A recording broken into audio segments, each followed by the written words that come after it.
Good morning, dear students. Welcome to another session of Financial Accounting 1. In the last session, we have discussed example number 9 and its working note. Today, we are going to learn how to prepare ledgers directly without passing the journal entries. Right? So, in the last session, we have already worked the working notes on the same. As per the example, it is given that the surrender value is not directly given, but the hints are given as if in the first year the surrender value is 0, in the second year that is 10% of total premium, in the third year that is 20% of total premium, in fourth year it is 30% of total premium. So by using the same information, we have found out the surrender value of respective years. We also have calculated our working note number 1, that is to find how to find out increase in surrender value, and we also did working note number 2, that is the amount to be debited to JLP reserve account in third entry of each year, right? So these much things we are having with us. So today, without passing journal entry, we are going to directly start with the ledgers, right? So for ledgers, you need to memorize this amount, right? And you also need to memorize the entry and its sequence. So let us have a look at the dates first. So the policy is taken on 1/1/2006 and accounting year ends on 31st December, right?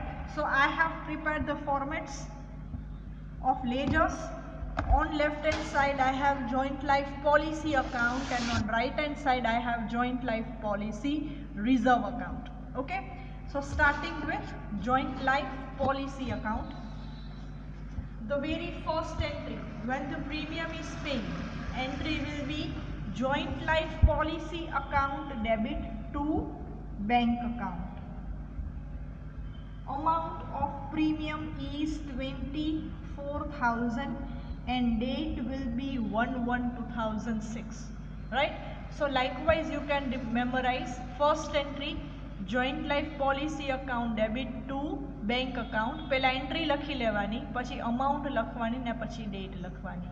પહેલા date લખો, entry લખો, amount લખો, that is the correct way. પણ જો આ બંને લખવા જશો તો અગેન ભૂલી જશો કે અહીંયા શું લખવાનું છે. So firstly joint life policy to bank account, amount and date. તમારી જે સેકન્ડ વર્કિંગ નોટની વેલ્યુઝ છે મેં અહીંયા લખી લીધી છે, એટલે મારે પેજ ફ્રીક્વન્ટલી ટર્ન ન કરવા પડે, right? So first entry of first year 1/1/2006 joint life policy account debit to bank account.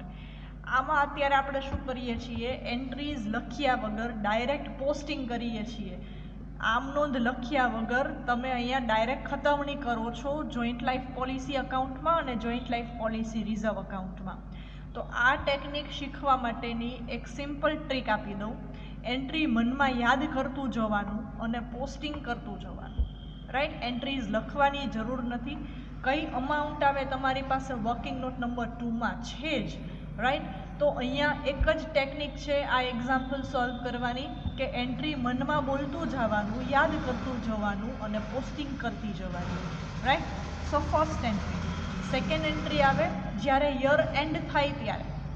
તો ડાયરેક્ટ લેજર્સ બનાવવા પહેલાં તમારી પાસે જર્નલ એન્ટ્રીઝ તમને પ્રોપરલી યાદ રહી જવી જોઈએ. કઈ એન્ટ્રીમાં કઈ ડેટ આવે, કઈ એન્ટ્રીમાં કઈ અમાઉન્ટ આવે, તમને બરાબર યાદ રહી જવું જોઈએ, right? Previous videos again watch કરી લેજો જો યાદ ન હોય તો.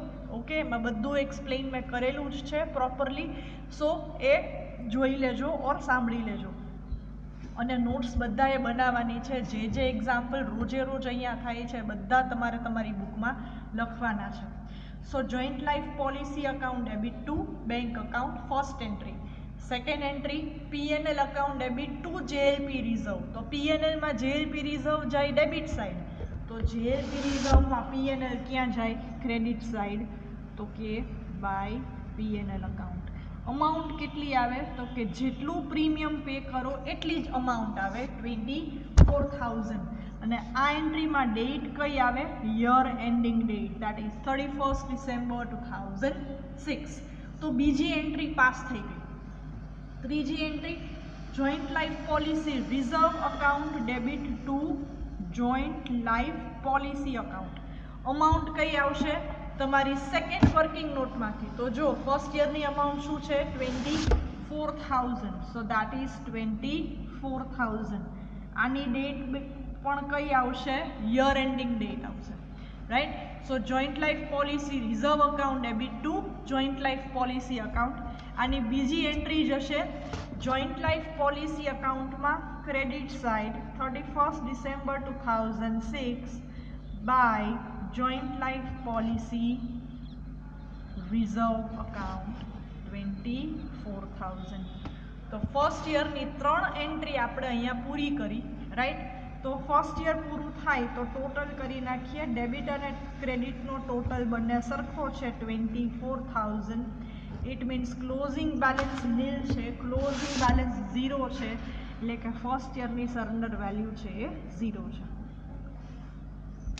Next 24,000. Okay. Second year entry same રહેશે, અમાઉન્ટ ચેન્જ થશે. અહીંયા 1/1/2006 છે તો ડેટ આવી જશે 1/1/2007. પણ બધી એન્ટ્રીની અમાઉન્ટ ચેન્જ નહીં થાય. First entry joint life policy account debit to bank account 24,000. આ અમાઉન્ટ સરખી રહેશે કેમ કે દર વર્ષે પ્રીમિયમ છે ઇક્વલ રહે. Next entry PNL to JLP reserve, એટલે JLP રિઝર્વમાં આવશે by PNL account date 31st December 2007, right? અને અમાઉન્ટ તો કે પ્રીમિયમ પે કરો છો એટલી જ અમાઉન્ટ આવશે 24,000. Next JLP reserve account debit to JLP account. So JLP રિઝર્વમાં to JLP account 24,000, right? Date આવશે 31st December 2007. અને આની બીજી effect joint life policy reserve અકાઉન્ટમાં ડેબિટ સાઇડ આવ્યું JLP અકાઉન્ટ. સો JLPમાં જોઈન્ટ લાઈફ પોલિસી રિઝર્વ ક્યાં આવશે? Credit side. So by JLP reserve account 31st December 2007. Sorry, એન્ટ્રીમાં અમાઉન્ટ આવશે 19,200. આપણી સેકન્ડ યરની એન્ટ્રી સેકન્ડ વર્કિંગ નોટમાંથી સેકન્ડ અમાઉન્ટ 19,200. ઓકે. સો કરેક્શન જોઈ લેજો બરાબર. હવે થર્ડ યર પણ પૂરું થયું. સો ટોટલ કરી લઈએ. 24,000 ડેબિટ સાઇડ ટોટલ વધારે છે. 24,000 minus 19,200. So that is 4,800. તો અહીંયા લખાશે બાય બેલેન્સ કેરીડ ફોરવર્ડ, અને ક્વેશ્ચન માર્ક એટલે ખબર પડે કે બેલેન્સિંગ ફિગર છે 31st 12/2007. Okay.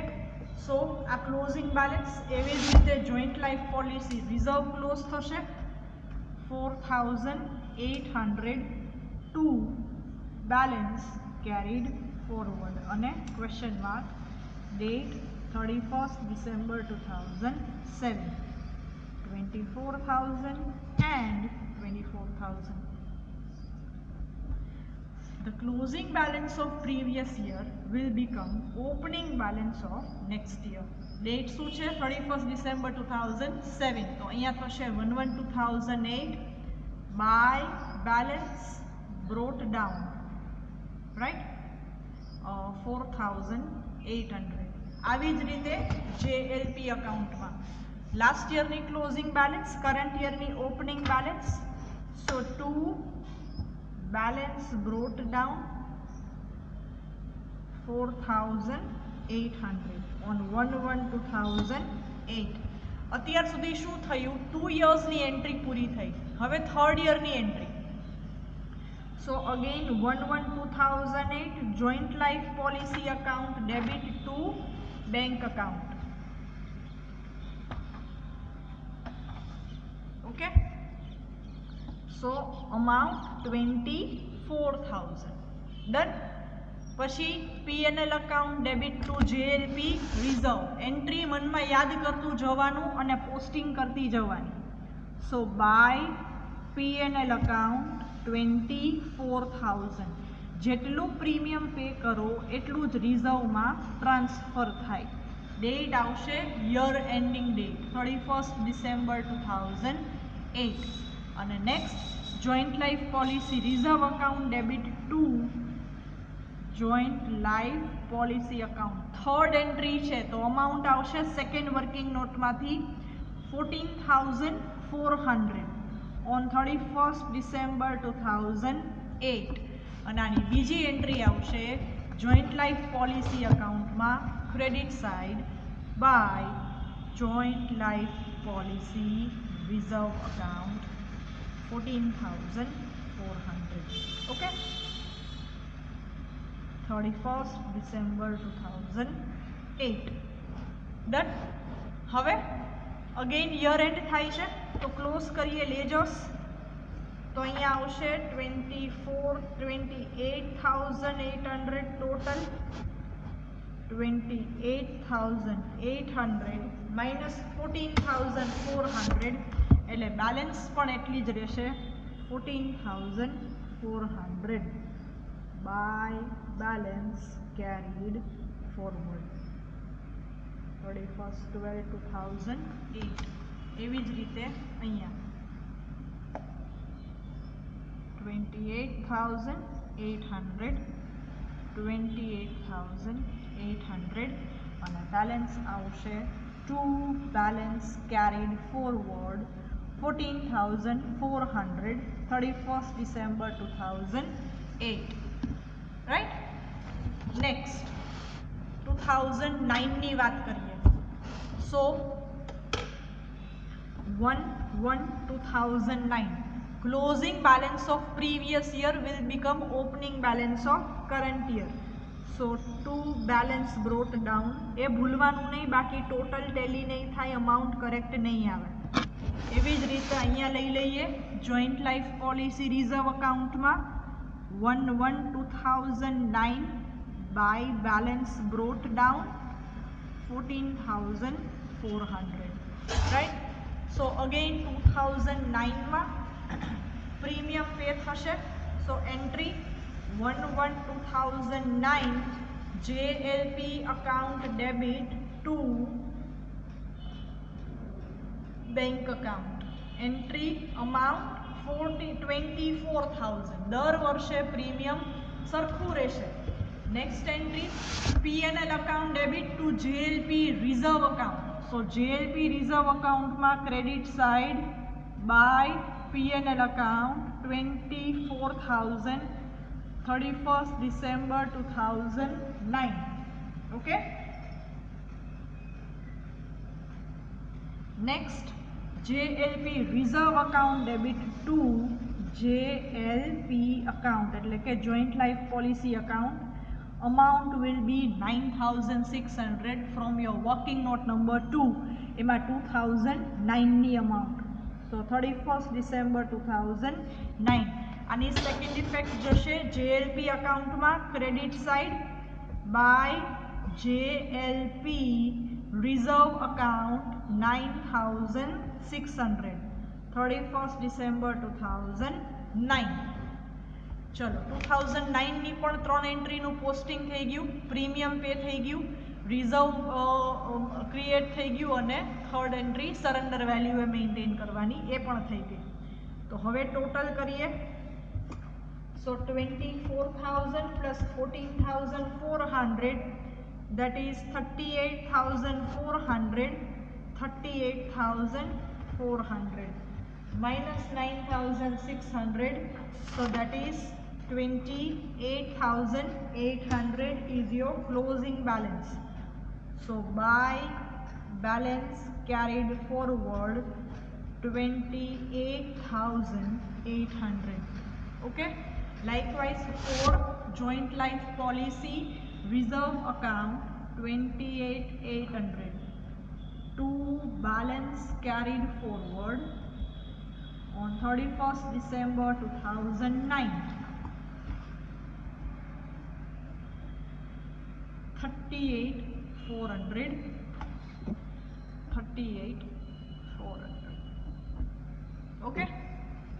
Now next 2010.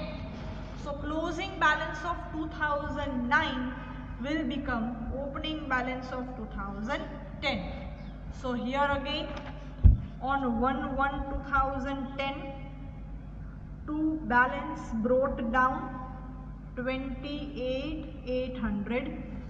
Likewise here 1/1/2010 by balance brought down, opening balance ने brought down કહેવાય, નીચે લઈ આવ્યા, રાઈટ?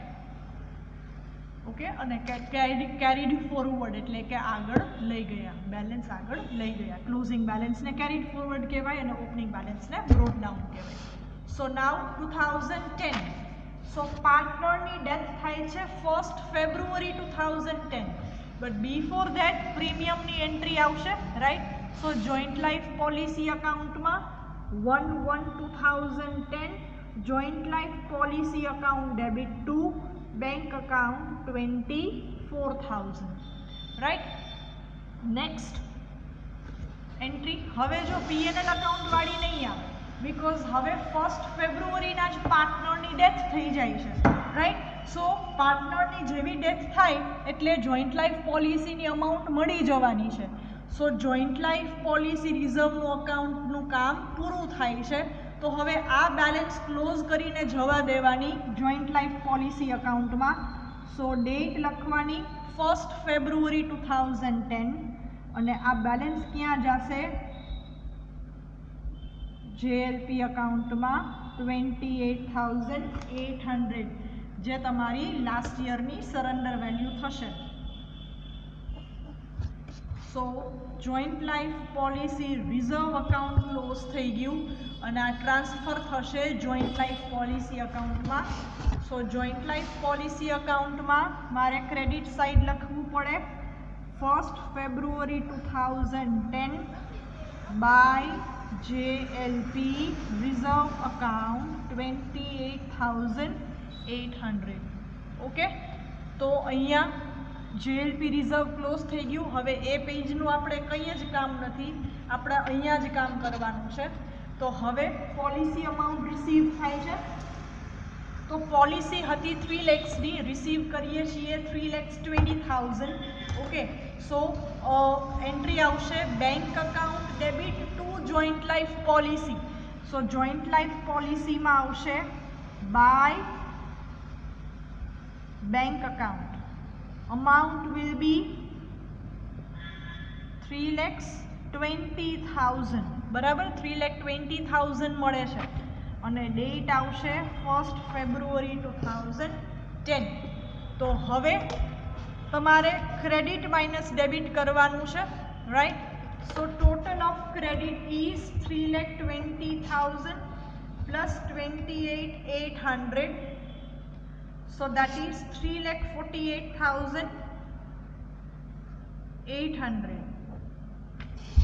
minus debit 28,800 minus 24,000, એટલે અમાઉન્ટ બચે છે 2,96,000. તો હવે એ 2,96,000 ને તમારે ડિસ્ટ્રીબ્યુટ કરવાનું છે પાર્ટનર્સના પ્રોફિટ શેરિંગ રેશિયોમાં, that is 2:2:1. So 296 divided by into 2/5 એ રીતે થશે.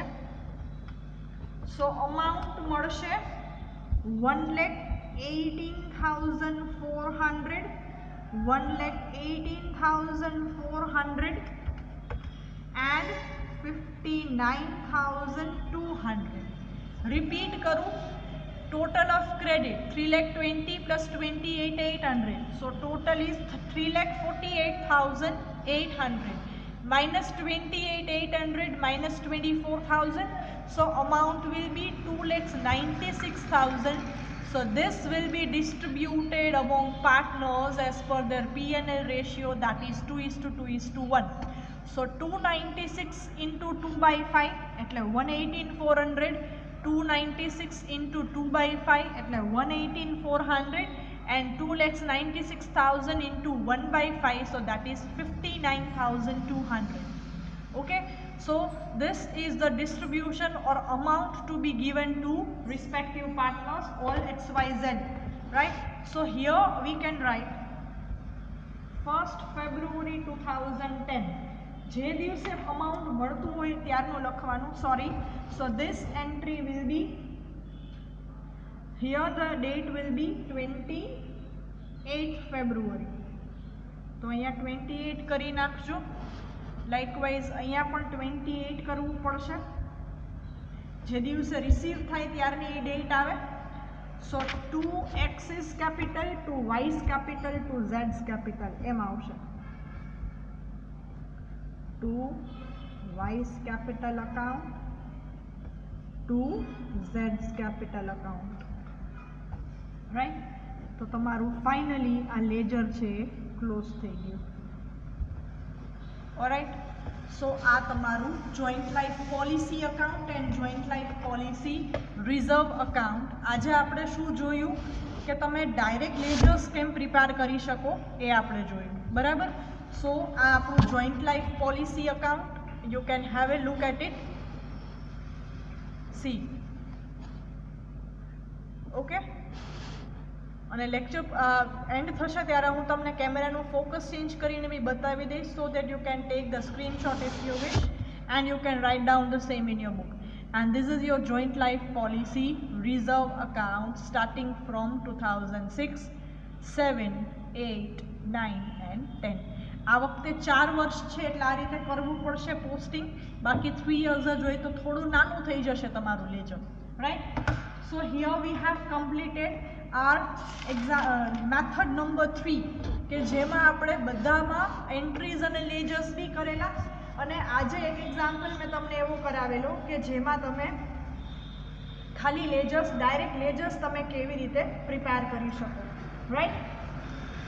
સો મૂવિંગ ફર્ધર, બાકીના બધા એક્ઝામ્પલ્સ તમે હોમવર્કમાં કરી શકો છો. So refer your textbook and you can solve the example in your notebook in homework. If I am saying example number 17 can be done in homework, example number 18 also can be done, example number 19 પણ થઈ જશે, right? So try કરજો મેળે. example number 20 પણ કરી શકશો. હવે આપણે અત્યારે કરીએ છીએ example number 21. Question number 24 ની હું વાત કરું. સો ટેક્સ્ટ બુકમાં કરેક્શન છે, એમાં તમને એક ડેટ આપી છે 25/5/2010. તો આ ખોટું છે, એ કરી નાખો 25/5/2011, બરાબર. પછી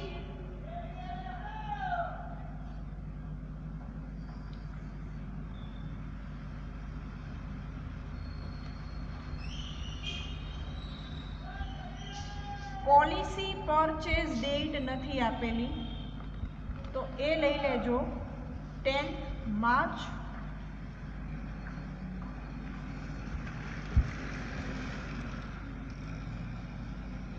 2008 આ લઈ લેજો, બરાબર.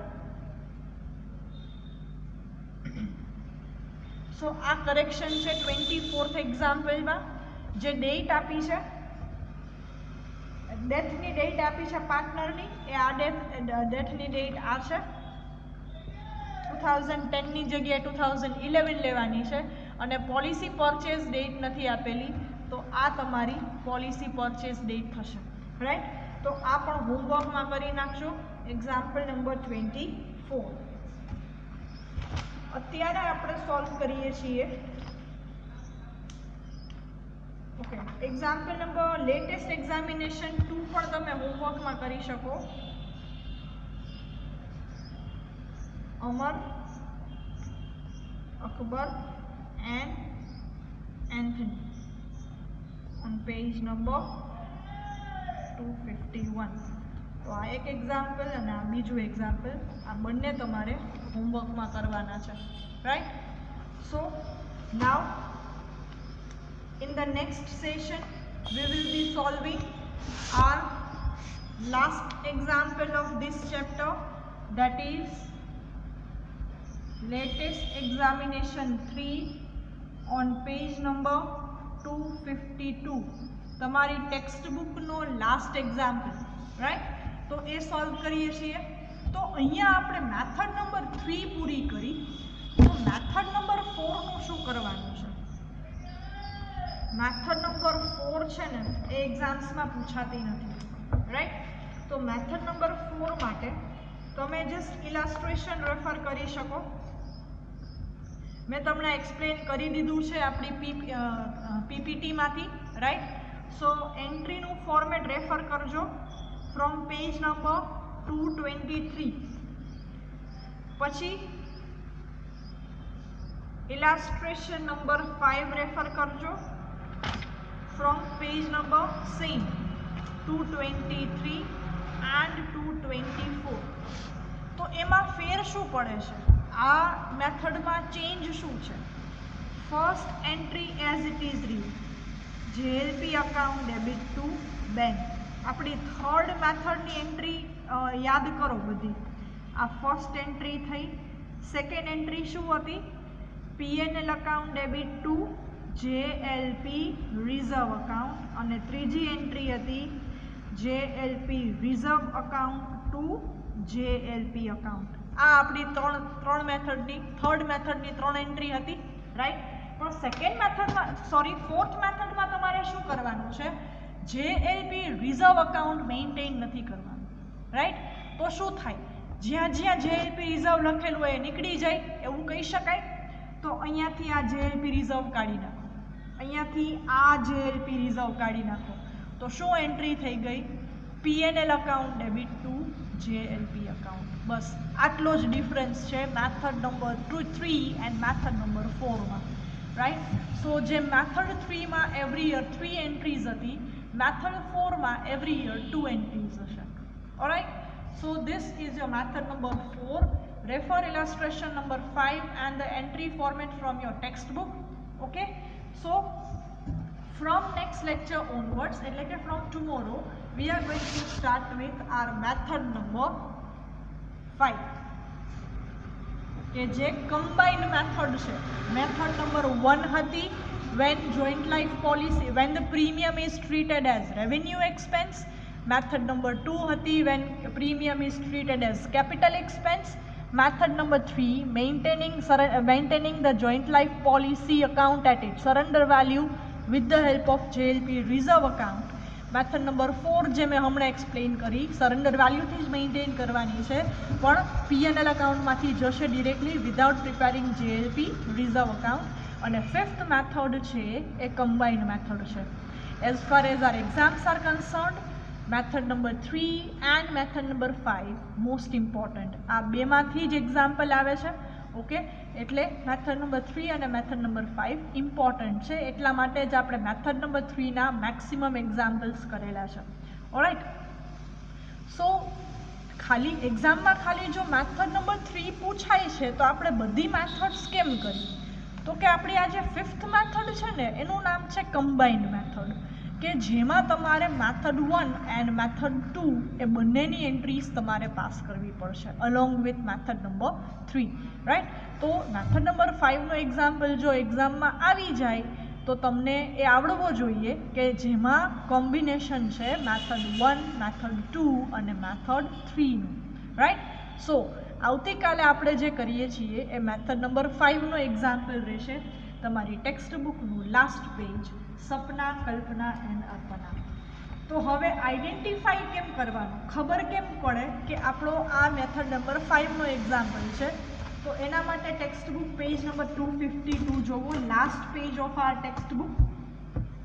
તો જોવો, ક્વેશ્ચનમાં જોવો, છેલ્લી 4 લાઈન જોવો. Give journal entries for 2014 only in respect of each of the following cases: if premium was treated as revenue expense, if premium was treated as capital expense, if each of joint life policy account and joint life policy reserve account had a balance of rupees 13,500 which was the surrender value as on 1/1/2014.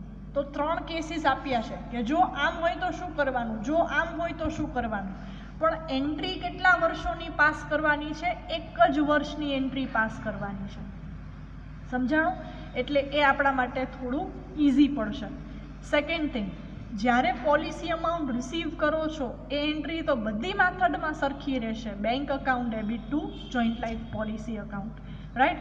તો જો બધી મેથડની entries યાદ હશે તો આ તમારા માટે simple થઈ જશે. તો આવતીકાલે આપણે આ એક્ઝામ્પલ સોલ્વ કરીએ છીએ, રાઈટ? ત્યાં સુધી જે કાંઈ પણ બાકી છે બધું બુકમાં લખી લેજો, right? We'll be solving example number 3, that is latest examination, example number 3 from page number 252. See guys, before starting with the further chapters, it is necessary to know your textbook first, right? Your textbook is designed so well that no any queries will be arised if you are going to follow the textbook. ટેક્સ્ટબુકનું format કેવું છે, બધી વસ્તુઓ કેવી રીતે આપેલી છે એની વાત કરીએ. તો પહેલાં તો ઇન્ટ્રોડક્શન આપેલું હોય ચેપ્ટરનું, પછી એના ટોપિક્સ આપેલા હોય, કઈ કઈ વસ્તુઓ આપણે એમાં શીખવાના છીએ ઓર એની જે મેટર છે એનું ઇમ્પોર્ટન્સ છે એ આપેલું હોય. પછી ઇલાસ્ટ્રેશન્સ આપેલા હોય. ઇલાસ્ટ્રેશન્સ એટલે કે ઉદાહરણ, ઓકે? સોરી. ઇલાસ્ટ્રેશન્સ પછી મેથડ વાઇઝ આપેલા હોય, વચ્ચે વચ્ચે ક્યાંક નોટ્સ આવતી હોય, ક્યાંક જર્નલ એન્ટ્રીના ફોર્મેટ્સ આવતા હોય. ઇલાસ્ટ્રેશનનું પણ એક્સપ્લેનેશન એઝ અ નોટ્સ આપેલું હોય. ઇલાસ્ટ્રેશન પૂરા થાય એટલે તરત એક્સરસાઇઝીસ એવું હેડિંગ હોય. તો હવે એક્સરસાઇઝીસના ઘણા બધા ડિફરન્ટ હેડ્સ છે. તો પહેલાં થિયોરી એવી રીતે આપેલું હોય, થિયોરીના ક્વેશ્ચન આપેલા હોય, શોર્ટ નોટ હોય કે લોંગ ક્વેશ્ચન્સ હોય, રાઈટ? પછીનો ડિપાર્ટમેન્ટ હોય છે MCQનો, મલ્ટિપલ ચોઇસ ક્વેશ્ચન્સ. આ ટેક્સ્ટબુક બીજી ઘણી બધી યુનિવર્સિટીઝમાં યુઝ થાય છે, એટલે એક્સરસાઇઝ અકોર્ડિંગલી ડ્રાફ્ટ થયેલી હોય, ઓકે? પણ આપણે MCQs એઝ ઓફ નાવ કાંઈ ક્લિયર નથી કે MCQs આવવાના છે કે નહીં. લાસ્ટ યર સુધી તો MCQ નહોતા સિલેબસમાં, રાઈટ? સો એક્સરસાઇઝીસમાં પહેલાં થિયોરી, પછી MCQs પૂરા થાય એટલે શોર્ટ પ્રેક્ટિકલ્સ, સી પછી હેડિંગ હોય પ્રેક્ટિકલ્સ. તો જેમાં પહેલાં 1-2 એક્ઝામ્પલ બહુ નાના એક્ઝામ્પલ હોય, શોર્ટ એક્ઝામ્પલ્સ હોય.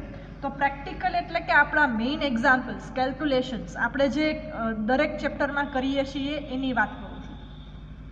તો રેફર કરજો બુક એટલે તમને આઈડિયા આવી જશે કે આ રીતે સેગમેન્ટેશન એનું હોય છે. પ્રેક્ટિકલ એક્ઝામ્પલ્સ પતી જાય ને પછી એમાં જ ડિપાર્ટમેન્ટ હોય છે એક્ઝામ્પલ્સ ફ્રોમ લેટેસ્ટ એક્ઝામિનેશન્સ, એટલે કે પાછળના વર્ષોમાં જે પરીક્ષામાં પૂછાયેલા પ્રશ્નો છે એ આપેલા હોય. હવે કોઈ પણ યુનિવર્સિટીના હોય, રાઈટ? તો એક્ઝામ્પલ્સ ફ્રોમ લેટેસ્ટ એક્ઝામિનેશન્સ હોય એને ઇમ્પોર્ટન્ટ ક્વેશ્ચન્સ તમે ગણી શકો છો, but not in all cases. Fine. So this is how your textbook is designed, right? So we'll be referring the examples from the same and we'll solve example number 3 from the latest examination questions from page number 252, right? In next session.